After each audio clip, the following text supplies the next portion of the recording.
On September 22, 2006, best friends Madison Harper and Emma Prescott vanished from their middle school during an afternoon assembly. The trail went cold within hours, leaving their families and the small Nebraska town with nothing but faded missing person flyers and 10 years of crushing silence. Then, in the autumn of 2016, a construction crew breaking ground for a new shopping center made a discovery that sent shockwaves through the community. Hidden beneath decades of overgrown farmland, they uncovered a concrete bunker containing evidence that the girls hadn't died in that underground prison, but had been moved elsewhere. What should have been the end of a decade-old mystery instead became the beginning of a desperate race against time to find a predator with a 10-year head start. Before we dive into this haunting case, let us know where you're watching from today.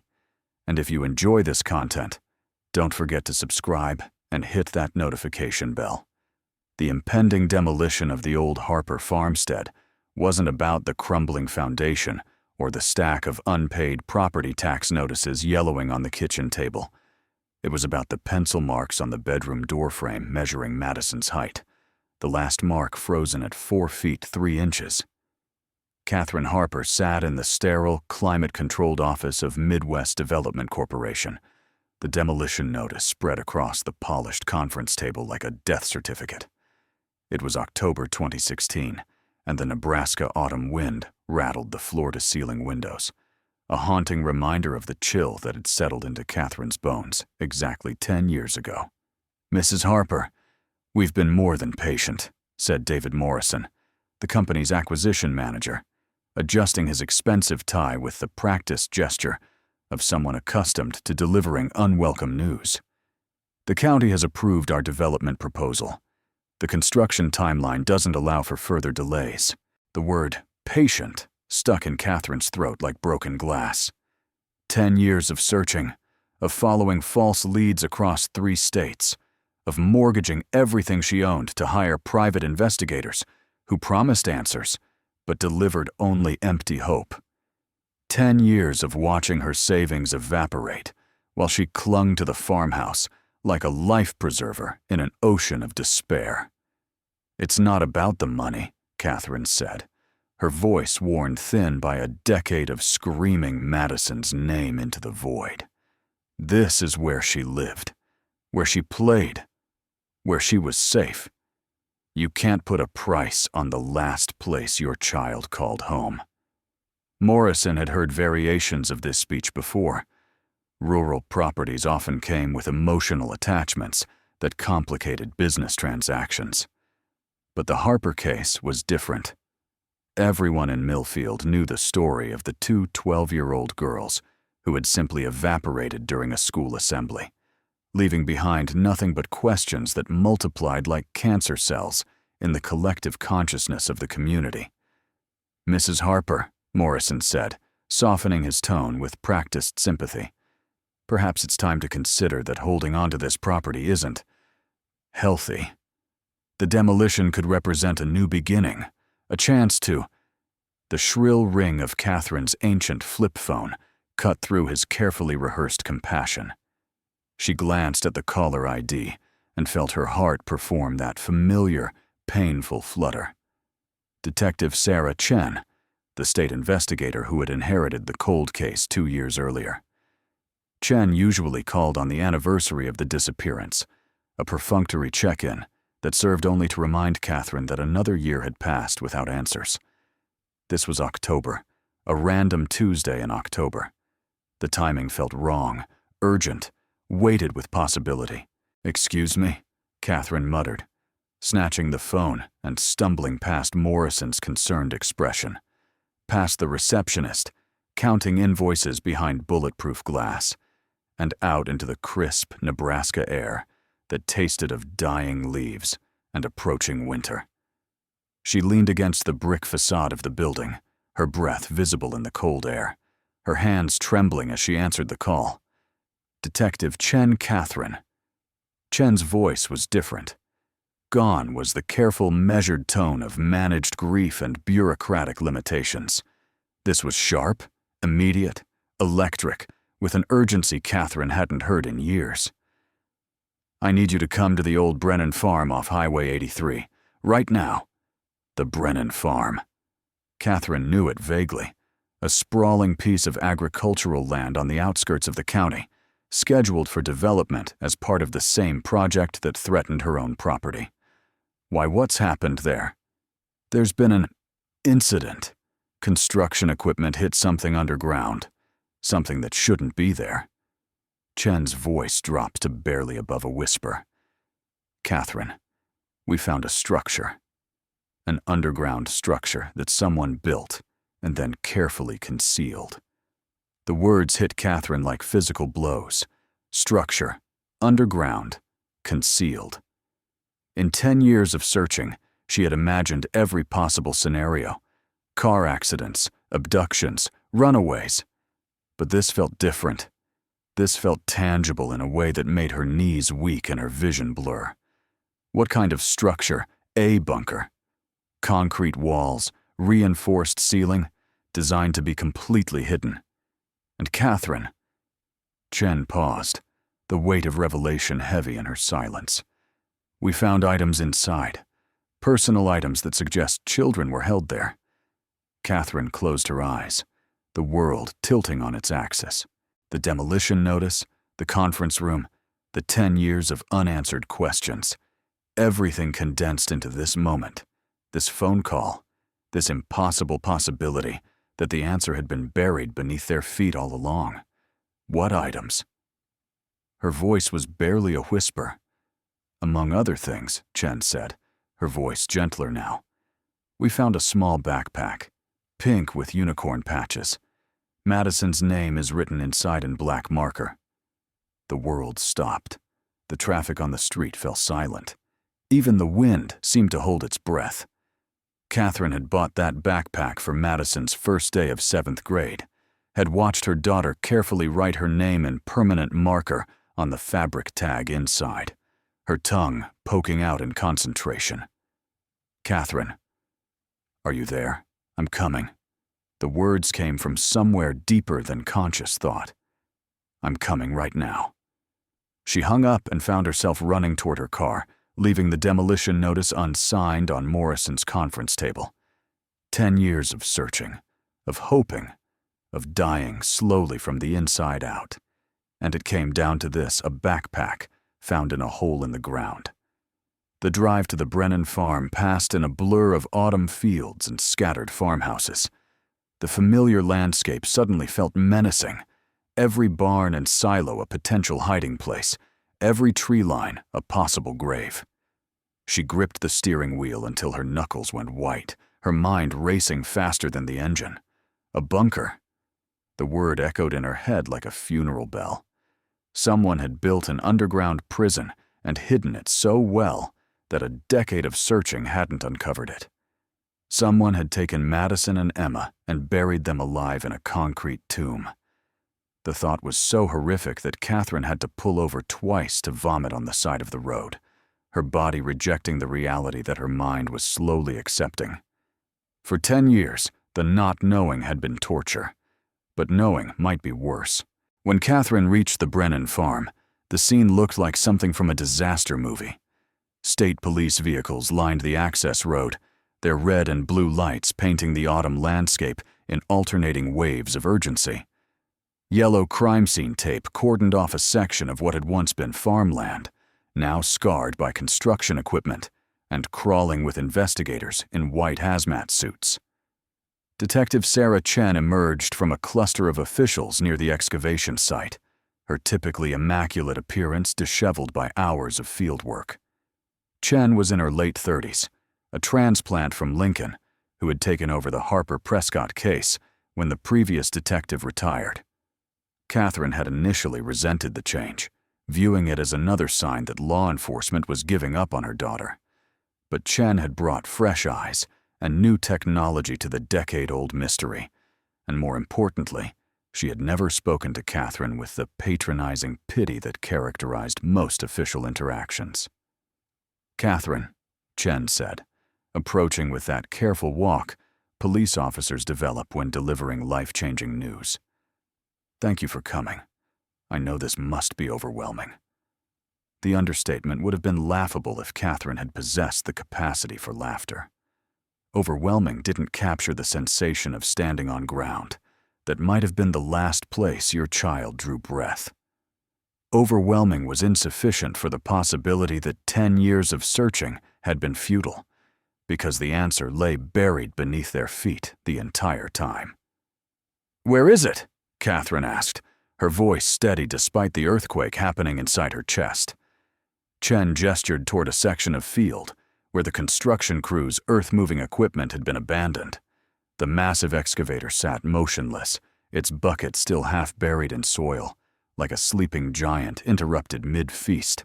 Around the machine, investigators had established a perimeter that looked both scientific and sacred. "The construction foreman called it in around 10 this morning," Chen explained, as they walked toward the site. They were clearing brush and leveling ground when the excavator's bucket struck something solid. Metal on concrete. The operator initially thought it was an old septic system or storm shelter. Common enough out here in tornado country. Catherine nodded absently. Rural Nebraska was riddled with storm cellars, most of them forgotten relics from an earlier era when families huddled underground during severe weather. But something about the timing, the location, the careful concealment, felt different. When they cleared more dirt, they realized the structure was too sophisticated to be an old shelter, Chen continued. Military-grade concrete, reinforced steel door, ventilation system. Someone spent significant time and money building this, then went to extraordinary lengths to hide it. They reached the edge of the excavation site, and Catherine's breath caught in her throat. What she saw defied every assumption she had made about her daughter's disappearance. This wasn't a crime of opportunity, a moment of impulse that spiraled beyond control. This was premeditation on a scale that suggested something far more sinister. The bunker was a concrete rectangle approximately 10 feet by 15 feet, set 8 feet below ground level. The ceiling was reinforced with steel beams, and the entrance was sealed by a heavy metal door that looked like it belonged on a bank vault. Most disturbing of all were the details that spoke of long-term planning. The sophisticated ventilation system, the electrical conduits, the careful drainage design that would prevent flooding. "How long would it take to build something like this?" Catherine asked, though part of her didn't want to know the answer. "Our engineering consultant estimates 6 months to a year," Chen replied, assuming the work was done gradually, probably at night, or during periods when the farm was unoccupied. The concrete alone would have required multiple deliveries, plus specialized equipment for excavation and construction. The implications were staggering. Someone had spent months, possibly years, preparing to abduct children. The bunker wasn't a hiding place created after the crime. It was a destination planned before Madison and Emma had even been chosen as victims. "Have you been inside?" Catherine asked, dreading the answer. Chen's expression darkened. "The crime scene unit finished their initial documentation about an hour ago. What we found..." She paused, choosing her words carefully. "It confirms that children were held here.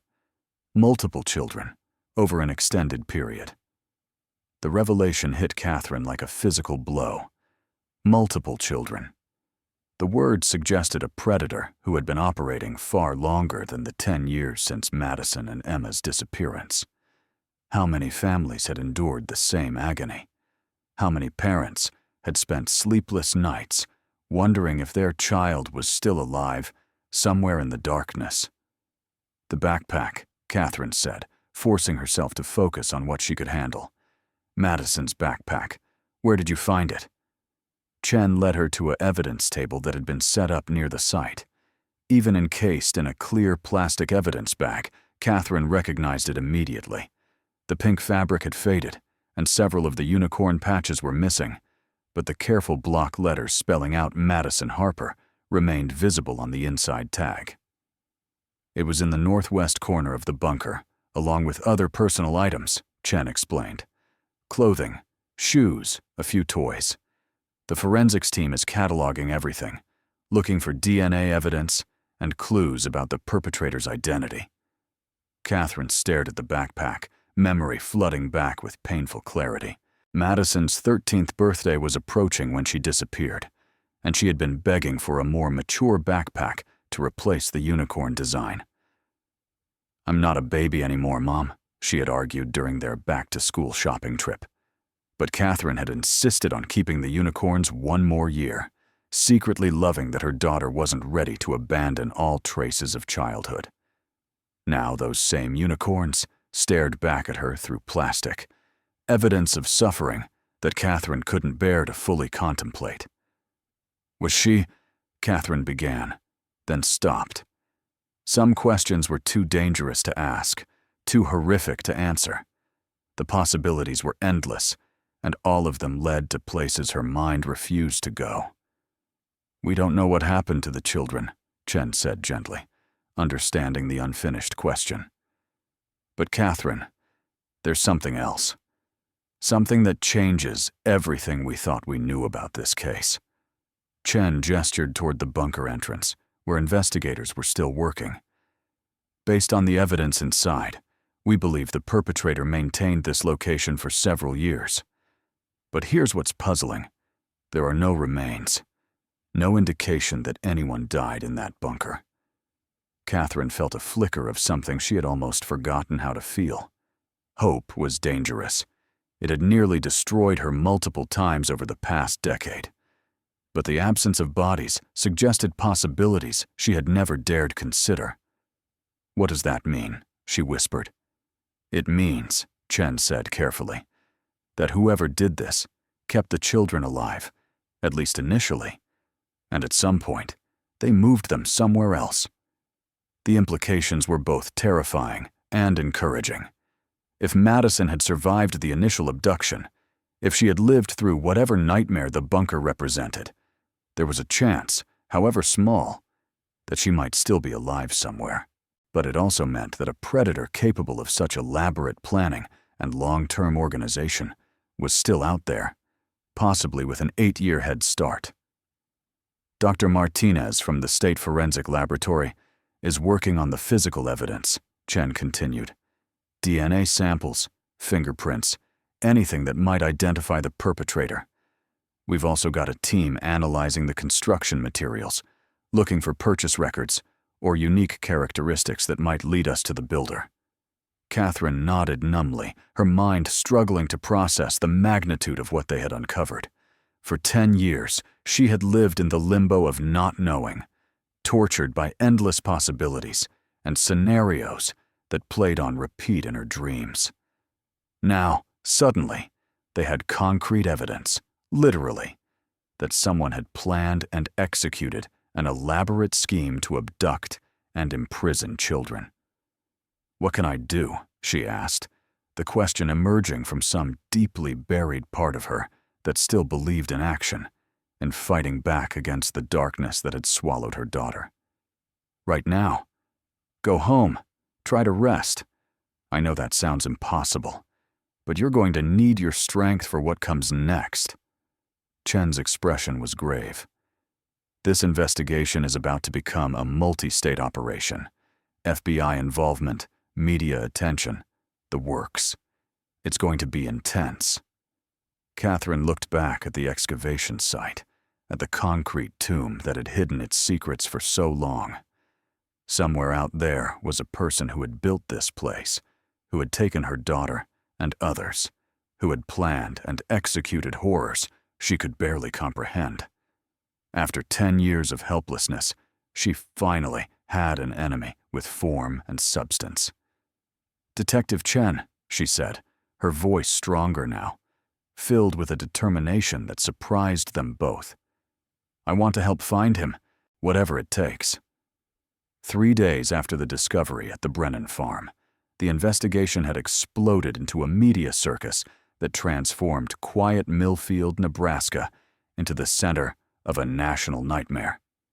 FBI vehicles filled the parking lot of the town's only motel. Satellite trucks lined Main Street like mechanical vultures, and reporters thrust microphones at anyone willing to talk about the Nebraska bunker case. Agent Rebecca Torres of the FBI's Child Abduction Rapid Deployment Team had seen her share of horrific crimes against children, but the sophisticated planning evident in the underground prison was unlike anything in her experience.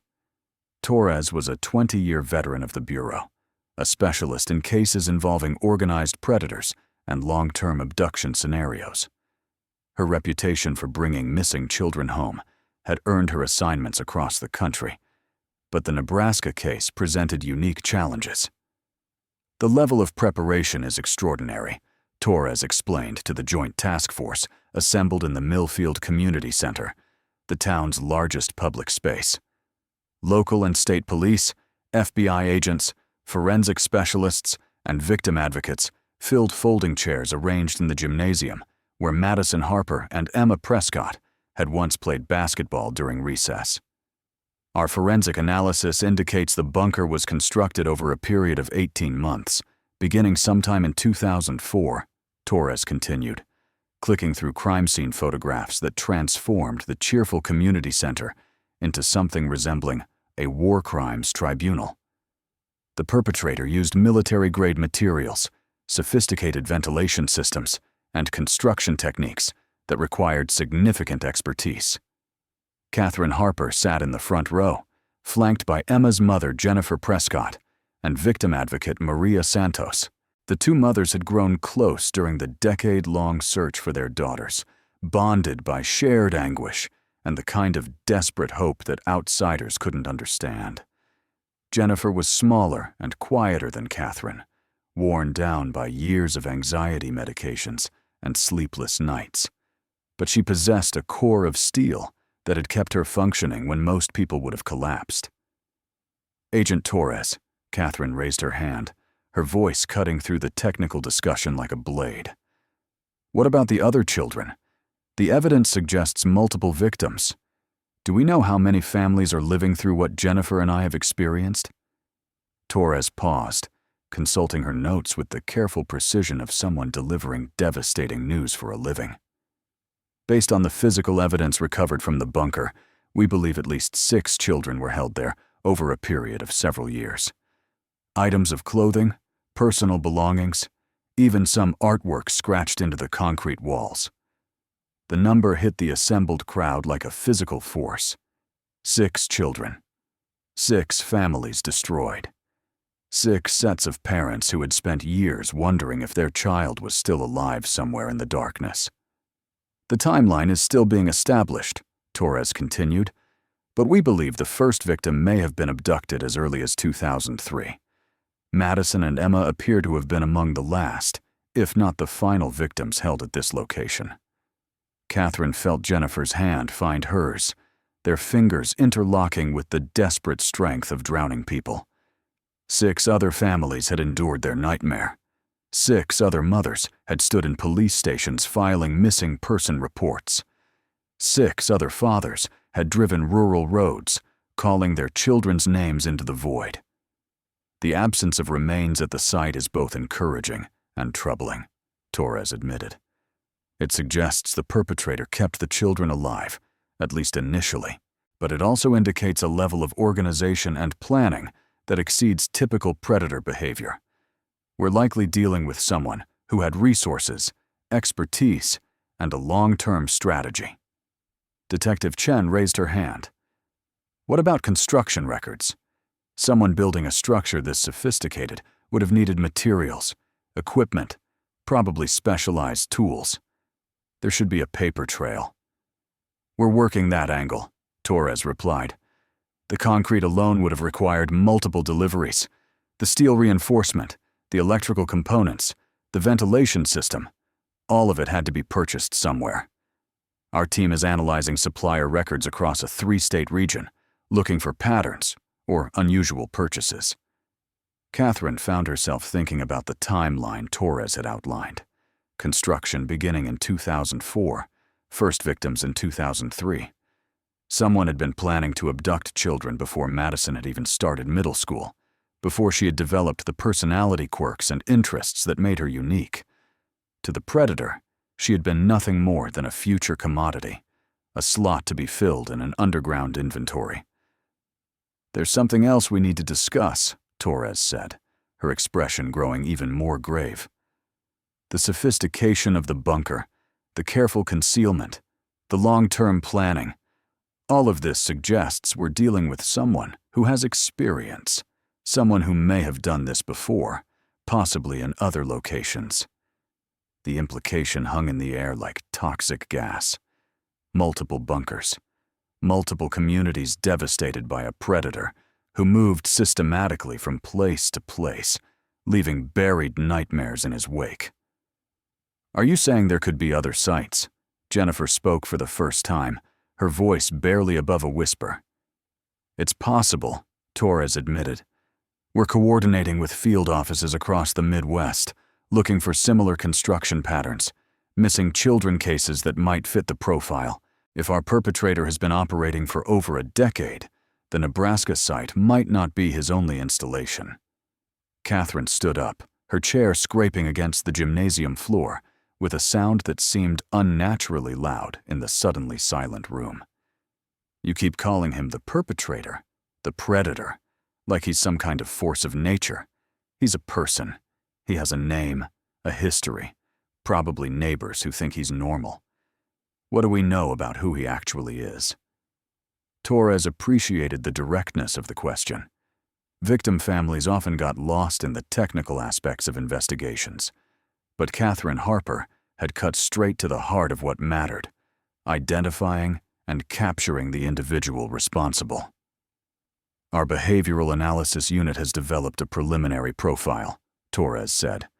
"We're looking for a white male, probably between 35 and 50 years old. He has construction or engineering experience, access to specialized equipment, and significant financial resources. He's likely intelligent, organized, and able to function normally in social situations while concealing his criminal activities." "That describes half the contractors in Nebraska," Detective Chen observed dryly. "Which is why we're focusing on more specific behavioral markers," Torres replied. "This level of planning requires patience and long-term thinking. Our perpetrator is methodical, careful, probably obsessive about details. He's someone who studies his targets, learns their routines, identifies vulnerabilities." Catherine felt a chill that had nothing to do with the October weather. The idea that someone had watched Madison, studied her habits, planned her abduction with the same care most people devoted to vacation planning was almost too horrible to contemplate. "There's one more thing," Torres said, clearly saving the most significant revelation for last. "We found something in the bunker that doesn't fit the pattern of the other evidence, something that suggests the perpetrator may have made a mistake." She clicked to a new slide showing a close-up photograph of what appeared to be a business card or receipt, partially deteriorated, but still legible. "This is a customer receipt from Midwest Agricultural Supply, dated September 15th, 2006, just 1 week before Madison and Emma disappeared. The receipt is for a specialized ventilation fan, exactly the type used in the bunker's air system."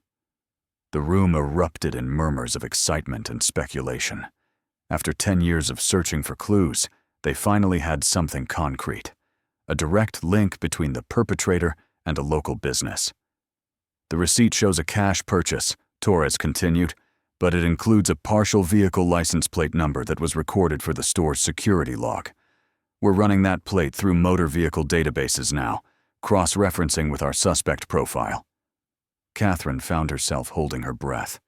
After a decade of false hope and crushed expectations, the possibility of actually identifying Madison's abductor seemed almost too good to be true. "How long before we have results?" she asked. "Could be hours, could be days," Torres replied. "But for the first time since this investigation began, we have a real lead, a verifiable connection between the crime scene and a specific individual." As the meeting dissolved into smaller groups discussing logistics and next steps, Catherine found herself standing alone in the middle of the gymnasium, surrounded by the ghosts of her daughter's childhood. Madison had played here, laughed here, complained about mandatory assemblies, and celebrated victories in school basketball tournaments. Now, it was the command center for hunting the monster who had stolen her life. The breakthrough came at 4:17 a.m. on October 28, 2016, when Agent Torres received the call that would transform the Nebraska investigation from a cold case into an active manhunt. The partial license plate from the agricultural supply store receipt had yielded results that exceeded everyone's expectations. "We have a match," FBI tech analyst David Kim announced to the hastily assembled task force in the Millfield Community Center. The gymnasium had been converted into a round-the-clock command post, with whiteboards covered in timelines, maps dotted with red pins marking potential crime scenes, and banks of computers humming with database searches and forensic analysis. The partial plate number from the receipt traces to a 2004 Ford F-150 pickup truck registered to Thomas Michael Brennan, age 42. Current address 1847 County Road, 285, approximately 15 miles north of here. Kim clicked through driver's license photos, vehicle registration records, and property ownership documents that painted the picture of a man who had lived quietly in the Nebraska countryside for over 2 decades. Catherine Harper felt her world tilt on its axis. After 10 years of wondering about nameless shadows and faceless monsters, her daughter's abductor had an identity. Thomas Michael Brennan. The name felt foreign on her tongue, yet somehow exactly right. Ordinary enough to blend into any community, forgettable enough to avoid suspicion. "What do we know about him?" Agent Torres asked, though her team had already begun compiling a comprehensive background profile. "Brennan is a licensed contractor specializing in underground construction, storm shelters, foundations, septic systems," Kim continued. "He operates as a sole proprietorship, which would explain his access to specialized equipment and materials. More significantly, property records show he owns 47 acres of rural land that's been in his family since 1978. Detective Chen leaned forward in her chair. 47 acres. Plenty of space to hide construction activities. Plenty of isolation to prevent witnesses.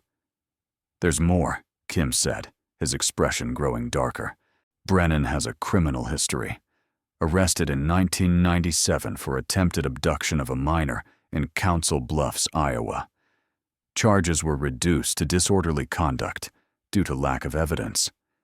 The victim was an 11-year-old girl walking home from school." The room fell silent. The attempted abduction predated the bunker construction by 7 years, suggesting a long pattern of escalating behavior. Brennan hadn't suddenly become a child predator in 2003. He had been developing and refining his methods for nearly a decade. "Where is Brennan now?" Torres asked, though she suspected she already knew the answer. "That's the problem," Kim replied. "According to utility records and neighbor reports, the property has been vacant since early September 2016, just a few weeks after Madison and Emma disappeared.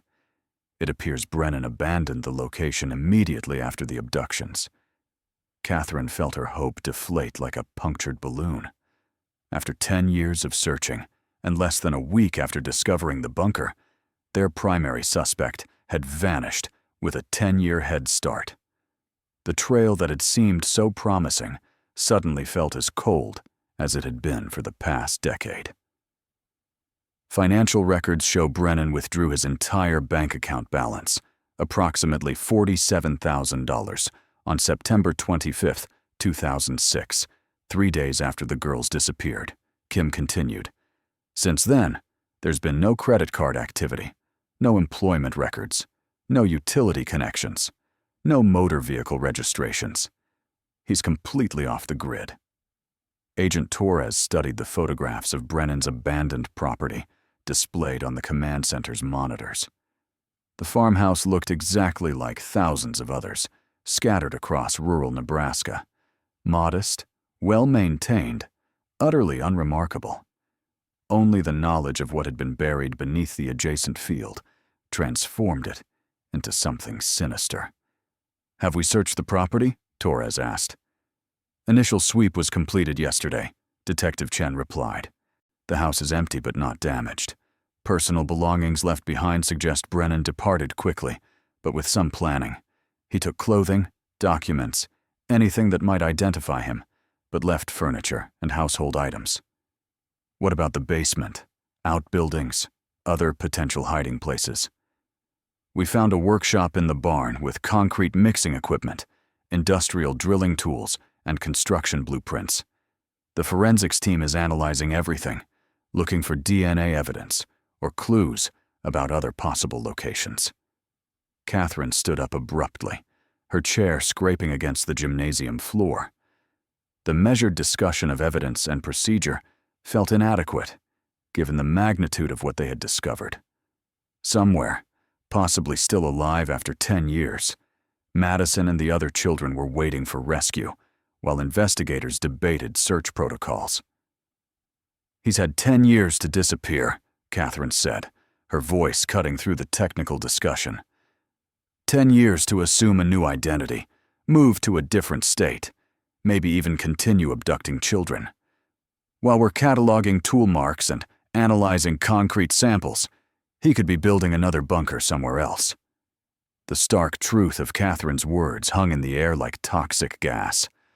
Brennan wasn't just a suspect who had fled justice.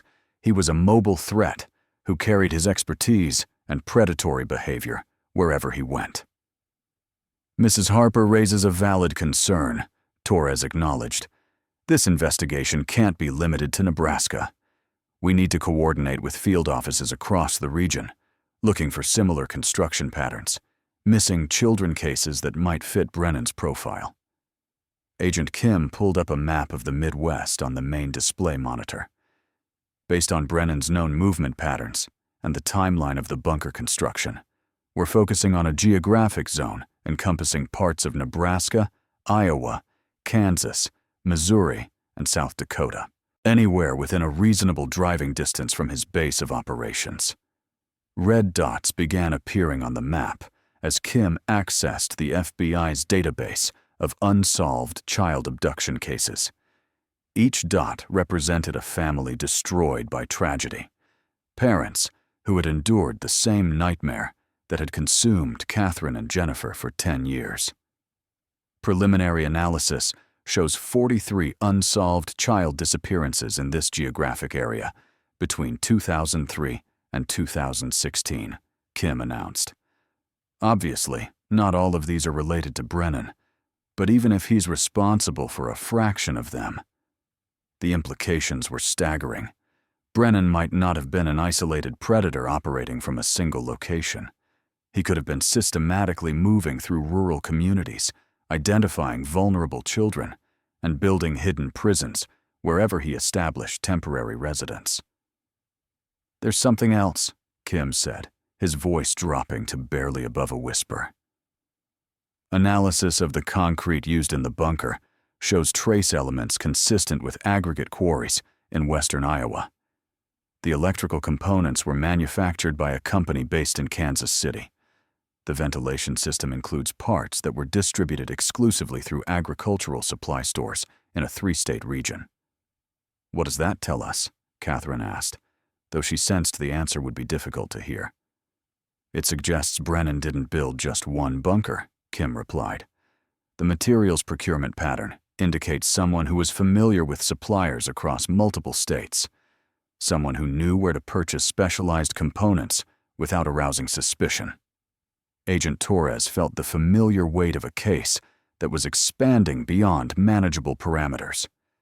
What had begun as the investigation of a single crime scene was evolving into a multi-state manhunt for a predator who might have been operating for over a decade. We need to expand the search immediately, Torres decided. Field offices in Kansas City, Des Moines, Omaha, and Lincoln need to begin reviewing their unsolved child abduction cases, looking for patterns that might connect to Brennan. We also need agricultural supply stores throughout the region to review their sales records for concrete, electrical, and ventilation components. Detective Chen raised her hand. What about the children? If Brennan was moving the victims rather than killing them, there's a possibility some of them are still alive, still being held somewhere. The thought hit Catherine like an electric shock. In her focus on finding Brennan, she had temporarily lost sight of the ultimate goal, finding Madison and the other children. If the predator had continued operating for 10 years after their abduction, if he had been systematic about relocating his victims, there was a chance, however small, that her daughter was still alive somewhere. "Agent Torres," Catherine said, her voice strong despite the tears streaming down her face, "I want to help. I want to be part of finding him. I can't just sit here waiting for updates, while Madison might still be out there." Torres looked at the mother who had spent 10 years refusing to give up hope. Catherine Harper had become more than a victim's family member. She had evolved into an advocate, an expert on her daughter's case, and now potentially a valuable resource in a manhunt that could span multiple states. "Mrs. Harper," Torres said carefully, "this investigation is about to become very intense. We're going to be coordinating with multiple agencies, reviewing thousands of case files, following leads across the country. It's not going to be easy." "Nothing about the last 10 years has been easy," Catherine replied. "But for the first time since Madison disappeared, we have a name, we have a face, we have a real chance of bringing her home." The expanded investigation that followed the identification of Thomas Michael Brennan became one of the largest multi-state manhunts in FBI history. Within 72 hours of discovering his identity, field offices across the Midwest were coordinating searches, reviewing cold cases, and analyzing construction supply records that painted a picture of a predator who had been systematically targeting rural communities for over a decade. Agent Torres established the main command center in Kansas City, Missouri, chosen for its central location and access to regional databases. The converted warehouse space looked like something from a disaster movie. Hundreds of case files spread across tables, maps dotted with color-coded pins marking potential crime scenes, and banks of computers processing data from 7 states. Catherine Harper had insisted on being part of the expanded investigation, despite Torres's initial reluctance to involve a civilian in such a complex operation. But Catherine's decade of research into her daughter's case had made her an expert on Brennan's methods, and her determination had impressed even veteran agents who had seen every possible reaction to tragedy. "The pattern is becoming clear," announced FBI analyst Sarah Kim as she presented findings to the assembled task force. Between 2003 and 2016, Brennan appears to have operated in at least 4 different states, establishing temporary residences near rural schools and spending months studying potential victims before acting. The main display screen showed a timeline that made Catherine's blood run cold. Brennan hadn't been an impulsive predator. He had been methodical, systematic, treating child abduction like a business venture that required careful planning and execution. Des Moines, Iowa, 2003 to 2004, Kim continued. 3 children disappeared within a 6-month period. All were between ages 11 and 13. All vanished during school hours, or shortly after. Local police treated them as separate incidents until our analysis revealed connections. The names appeared on the screen. Amanda Richardson, age 11, disappeared October 15, 2003. Marcus Webb, age 12, vanished December 3, 2003. Destiny Collins, age 13, last seen February 28, 2004. 3 families destroyed by a predator they had never suspected was studying their children. Topeka, Kansas, 2004 to 2005, Kim continued. 2 disappearances, both children from single-parent households, both taken during periods when adult supervision was minimal. Catherine closed her eyes, unable to bear looking at more photographs of missing children who had been selected by the same monster who had taken Madison. Each face represented a family that had endured the same nightmare, parents who had spent years wondering if their child was still alive somewhere in the darkness.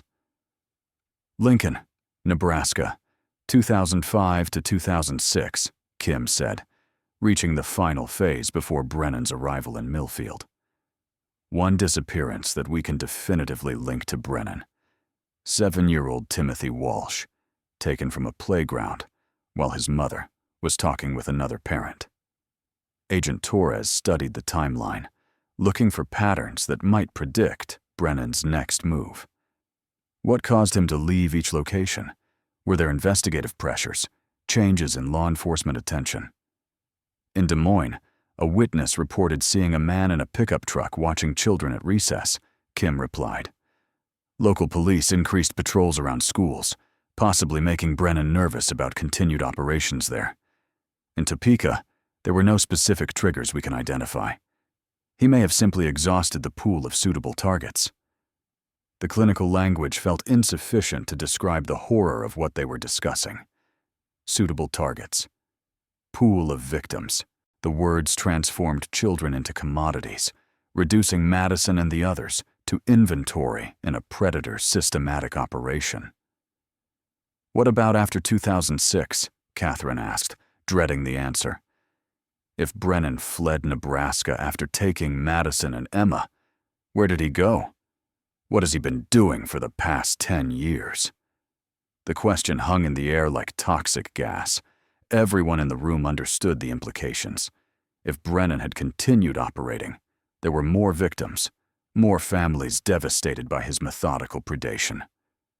We're coordinating with field offices in Colorado, Wyoming, Utah, and New Mexico, Torres replied, looking for construction contractor records, missing children cases that fit the established pattern.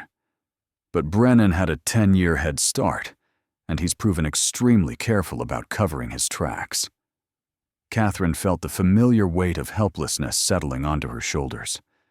For a brief moment, the discovery of the bunker had seemed like the breakthrough that would finally bring Madison home. But Brennan's systematic approach to predation suggested a level of planning and organization that made him nearly impossible to track. There's something else, Kim said, consulting her notes with obvious reluctance. Analysis of the evidence from the Nebraska bunker suggests the children weren't just held there temporarily. We found personal items spanning multiple years, educational materials, even art supplies. The implications hit Catherine like physical blows. Brennan hadn't been abducting children for brief periods of abuse before disposing of them. He had been keeping them long-term, creating a horrific parody of family life in underground prisons scattered across the Midwest. Agent Torres, Catherine said, her voice steady despite the earthquake happening inside her chest. If Madison has been alive all these years, if she's still being held somewhere, then we're not just hunting a fugitive. We're conducting a rescue mission. Torres nodded grimly. Which is why we've expanded the search to include current missing persons reports. If Brennan is still operating, there should be recent disappearances that match his established pattern. Tech specialist David Martinez pulled up a new screen showing missing children reports from the past 5 years across the western United States. We've identified 17 potential cases, he announced. All involve children between ages 7 and 15, all from rural communities, all disappeared under circumstances that suggest careful planning rather than crimes of opportunity. 17 more families, 17 more mothers who had filed missing person reports with local police departments that lacked the resources to connect isolated cases across state lines. 17 more children who might still be alive somewhere, waiting for rescue that seemed increasingly unlikely with each passing day. We need to prioritize, Torres decided. Focus on the most recent cases, the ones where physical evidence might still exist. Martinez, I want you to coordinate with local agencies. Get full case files, crime scene reports, anything that might help us identify Brennan's current location. Catherine stood up abruptly, her chair scraping against the floor. While we're requesting files and analyzing data, Madison could be dying. She could be crying for help right now, wondering why no one is coming to save her. The raw pain in Catherine's voice silenced the room. These FBI agents and analysts dealt with missing children cases regularly, but they maintained emotional distance that allowed them to function professionally. Catherine had no such luxury. For her, this wasn't a case study in predator behavior. It was a desperate race to save her daughter's life. "Mrs. Harper," Torres said gently, "I understand your urgency, but rushing into this investigation without proper preparation could compromise our ability to find Madison and the other children. Brennan has been planning his operations for over a decade. We need to be equally methodical in tracking him down." "What if we go public?" Catherine asked suddenly. "What if we release Brennan's photograph, put his face on every television screen in America? Someone has to have seen him. Someone has to know where he is." Torres shook her head. "Public appeals can be valuable, but they also alert the subject that we're closing in. If Brennan realizes we've identified him, he might relocate again. Or worse, he might eliminate evidence that could lead us to the children." The unspoken implication was clear. Going public might cause Brennan to kill the children he was holding rather than risk exposure. After 10 years of searching, they finally had real leads. But those same leads came with terrible risks. "What's our next step?" Catherine asked, forcing herself to think strategically rather than emotionally. "We continue building the case," Torres replied. "Financial records, construction supply purchases, vehicle registrations, property ownership records. Brennan may have been careful, but nobody can disappear completely without leaving some kind of trail."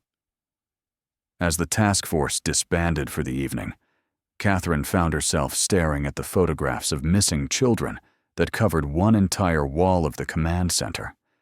Madison's school picture was there, smiling that gap-toothed grin that had been her trademark at age 12. But surrounding her were dozens of other faces, other children who had been selected by the same systematic predator. For 10 years, Catherine had focused solely on finding Madison. Now she realized her daughter was part of something much larger, a methodical operation that had destroyed dozens of families across multiple states. The scope of Brennan's crimes was staggering, but it also meant that finding him could potentially rescue multiple children and bring closure to multiple families. As Catherine drove back to the motel where she was staying, she found herself thinking about the other mothers, the other fathers, who were living with the same crushing uncertainty she had endured for 10 years. Tomorrow, the investigation would continue, and maybe they would get one step closer to finding the monster who had taken their children. But tonight, somewhere in the darkness, Madison and the other children were still waiting for rescue. The breakthrough that finally led to Thomas Michael Brennan came from an unexpected source: his own arrogance. On November 15, 2016, exactly 3 weeks after the Nebraska bunker discovery made national headlines, Brennan made the mistake of purchasing concrete supplies using a credit card tied to an identity he had been cultivating for over a decade. FBI tech specialist David Martinez was monitoring financial transactions across a 7-state region when the alert triggered on his computer screen. "Agent Torres," he called across the Kansas City command center, his voice tight with excitement. "We've got activity." The credit card belonged to Michael Thomas Bradley, a construction contractor based in Durango, Colorado. The name was different, but the purchase pattern was identical to what they had identified in Nebraska: military-grade concrete, specialized ventilation equipment, industrial electrical components. "Run the full background," Torres ordered, her pulse quickening with the possibility of finally closing the net around their target. Employment records, property ownership, vehicle registration, everything. Within hours, the pieces fell into place with devastating clarity. Michael Thomas Bradley had purchased 43 acres of remote mountain property in southwestern Colorado in July 2006, just 4 months before Madison Harper and Emma Prescott disappeared. The timing was perfect. Brennan had been preparing his next installation while still operating out of Nebraska. The property includes an abandoned mining claim dating back to the 1890s, Martinez reported to the assembled task force. Natural caves, existing underground structures that could be modified for his purposes. It's perfect for someone wanting to build a hidden installation. Catherine Harper felt her heart hammering against her ribs as she studied the satellite images of Brennan's Colorado property. The remote mountain location was even more isolated than his Nebraska farm, surrounded by national forest land with no nearby neighbors. If Madison and the other children were being held there, they could be screaming for help, and no one would ever hear them. "What's our approach?" Torres asked, studying topographical maps that showed the rugged terrain surrounding Brennan's property. "This isn't like Nebraska, where we could approach across open farmland. We're looking at mountains, forest, potentially armed resistance from someone who's had 10 years to prepare defensive positions." FBI tactical specialist Agent Mark Richardson had been studying the satellite imagery for the past hour, identifying approach routes and potential hazards. The property has only one access road, but there are hiking trails that could get us within surveillance distance. My recommendation is to establish observation posts and confirm the target is present before attempting any kind of rescue operation. Catherine stood up abruptly, her chair scraping against the floor. "While we're establishing observation posts and confirming targets, Madison could be dying. She's been held captive for 10 years. Every hour we delay could be the difference between rescuing her and recovering her body." The raw urgency in Catherine's voice silenced the room. These FBI agents dealt with tactical planning and operational risk assessment as matters of professional routine. But Catherine's decade of anguish cut through their procedural caution like a blade. "Mrs. Harper," Torres said carefully, "I understand your impatience.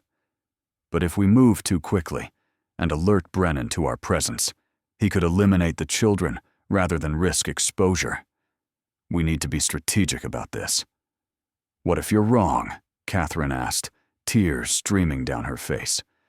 "What if Madison is sitting in another concrete bunker right now, wondering why no one is coming to save her? What if she thinks I gave up looking for her?" The question hung in the air like toxic gas. Everyone in the room understood the stakes. Children who had survived 10 years of captivity deserved rescue, but a botched operation could result in their deaths. Agent Richardson spread detailed maps across the conference table. "Compromise position," he suggested. "We establish surveillance within 6 hours, confirm the target's presence and the existence of underground structures. If we have positive confirmation that children are being held on the property, we move immediately to tactical operations." Torres nodded. "How quickly can we get teams in position?" "Denver field office has tactical units that can be on site by midnight," Richardson replied. "Specialized equipment for underground operations, medical support for potential victims, everything we need for a full-scale rescue operation." Catherine found herself thinking about the other mothers, the other families who had spent years wondering if their children were still alive. Jennifer Prescott was flying in from Nebraska, determined to be present when they finally confronted the monster who had taken their daughters. Parents from Iowa, Kansas, Colorado, families destroyed by Brennan's systematic predation, were converging on Durango with the desperate hope of finally bringing their children home. "There's something else we need to consider," Agent Torres said, consulting her notes. "If Brennan is holding multiple children from different time periods, we're looking at a complex rescue scenario. Some of these kids have been captive for over a decade. They may not even remember their real names or their families." The implications were heartbreaking. Madison Harper would now be 22 years old, assuming she had survived 10 years of captivity. She might not recognize her mother. She might be too traumatized to understand that rescue was finally coming.